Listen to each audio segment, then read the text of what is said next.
Let's find out who really is to blame. Take a listen.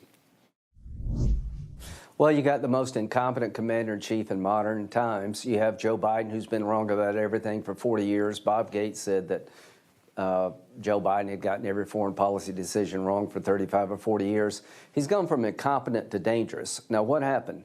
President Biden was told by the military, if you pull the plug on Afghanistan, the Taliban will take over, they'll realign with al-Qaeda, and there'll be a threat to the homeland like we've never seen since 9/11.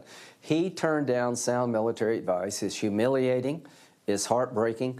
There's 60,000 people, Eric, in Afghanistan we know of that helped America during our fight to keep America safe. He's going to abandon these people. If we don't establish safe corridors to the Kabul airport, reinforced by a U.S. military presence, then these people will be slaughtered. So Joe Biden has basically done the trifecta from hell. He's abandoned tens of thousands of people who helped us, who will help us next.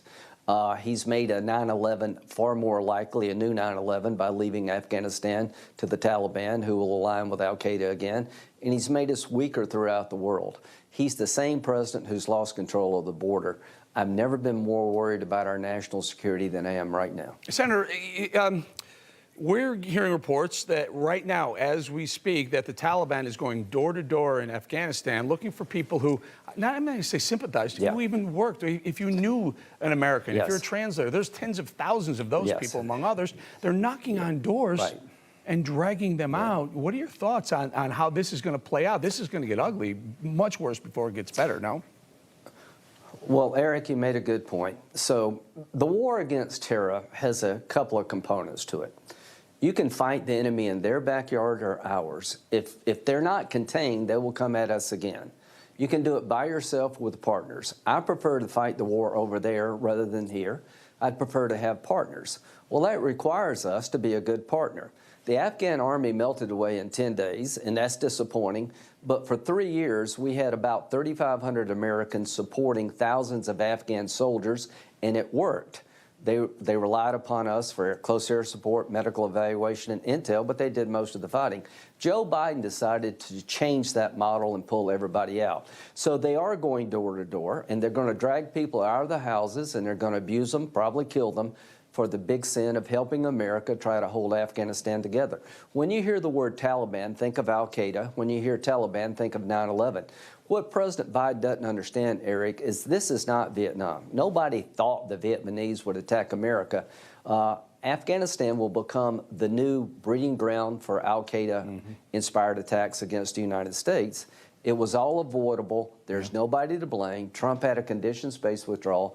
Joe Biden turned down sound military advice yet again, and what you see is what you see. And what we see, Senator, is that we saw video of the Taliban, once they took over. You're right. I mean, the Afghan army just fell over. They just fell apart in 10 days, and they took Kabul in a couple of hours. They couldn't even walk fast enough, run fast enough into the capital, into Kabul.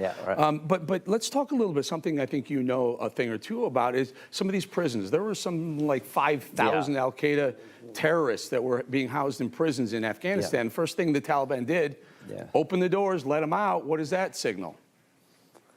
Well, okay, number one, I did some reserve duty as a judge advocate working with rule of law programs regarding, their court system, training judges, training the cops, and training prisons, prison guards. So there are three major prisons. There are Pol-e-Charkhi is the big prison right outside of Kabul. Parwan on Bagram Air Base, where the worst of the worst was kept, and Zarepozha and Kandahar, the spiritual home of the Taliban. These prisons were full of homicidal maniacs who are radical jihadists who will kill everybody who doesn't believe in their version of Islam. It was also full of foreign fighters we captured in the last 20 years. Can you imagine being a prison guard tonight? Don't you think the prison guards who stepped up to house these bastards, how do you think they feel now? So by releasing these prisoners, you've let out thousands of hardened jihadists, some foreign fighters, who will not only secure Afghanistan under medieval conditions, they will be coming after us.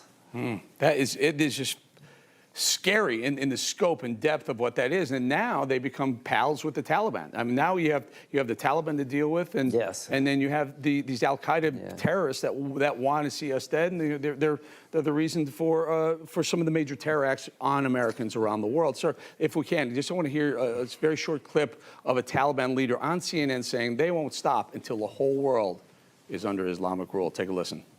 It's our belief that one day Mujahideen will have victory and Islamic law will come not to just Afghanistan, but all over the world. We are not in a hurry. We believe it will come one day. Jihad will not end until the last day. In other words, what I'm asking you is any sort of negotiation with these killers, bad idea. I guess you agree. Yeah, well, I agree. You're a South Carolina resident, right? Yes, sir. I don't see them taking over South Carolina, do you? This is a bunch of bullshit. So I just want to tell you, I hope we kill all these guys. There will be an armed resistance formed in Afghanistan. The Taliban are hated by the Afghan people. They're going to be pushed back, and we need to empower that pushback. Any country that recognizes the Taliban as a legitimate government. Here's the good news. Most people in Afghanistan are not buying this. We need to help them because it helps us.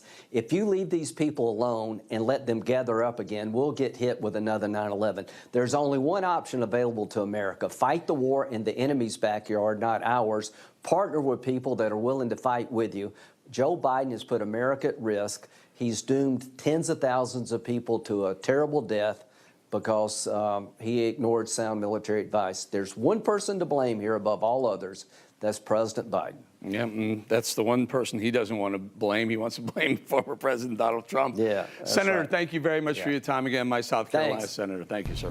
Hey, I'm Rob Finnerty. Thanks for watching. If you enjoyed this video, please join the conversation in the comments below. Don't forget to subscribe, too. Hit the bell icon to be alerted to breaking news. And remember, there's a whole lot more on Newsmax TV, America's fastest growing cable news network. Newsmax TV, where real news for real people.